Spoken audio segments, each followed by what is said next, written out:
How to calculate prime factor. এখানে 25 নাম্বারটা আমরা নিলাম। তো তোমরা দেখছো 25 নাম্বারটাকে আমরা প্রাইম ফ্যাক্টর বার করার জন্য ভাববো এটাকে কী দিয়ে ভাগ করা যেতে পারে। প্রথমে ভাবলাম 2 নাম্বার দিয়ে ভাগ করা যেতে পারে, কিন্তু 2 নাম্বার দিয়ে নাম্বারটা মিলবে না। তখন আমি 3 দিয়ে ট্রাই করলাম, কিন্তু 3 দিয়ে 25 তো হচ্ছে না।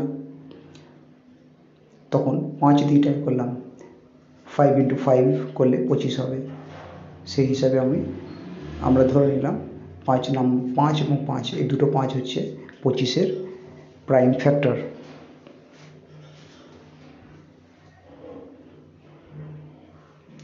এই লাস্টের 5 নাম্বারটিকে আর ভাগ করা যাবে না বা মিলবে না। নেক্সট 38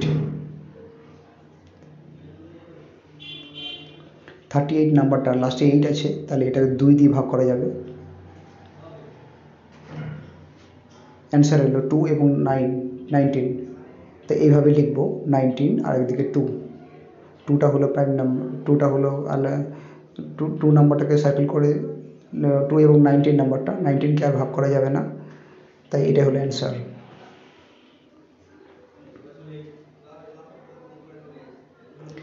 আমার কাছে একটা প্রোগ্রাম আছে, এই প্রোগ্রামের সাহায্যে তোমরা অটোমেটিক্যালি ক্যালকুলেট করতে পারবে।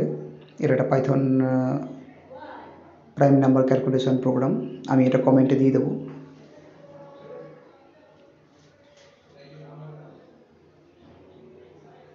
এই প্রোগ্রামের সাহায্যে তোমরা যে কোনো নাম্বারের প্রাইম ফ্যাক্টর ক্যালকুলেট করতে পারবে 1-2 সেকেন্ডের মধ্যে।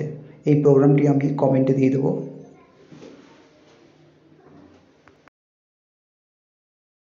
নেক্সট 45কে আমি 3 দিয়ে ট্রাই করছি, কারণ 3 15 45 হয়। তো লেফট সাইডে পেলাম 15 আর রাইট সাইডে 3। 3 নাম্বারটাকে আলাদা করে রাখলাম। এবার 15 নাম্বারটাকে আবার ভাগ করা যাবে 3 দিয়ে, 3 × 5 = 15। আর ক্যালকুলেট করা যাবে না। এটা হলো ফাইনাল অ্যান্সার।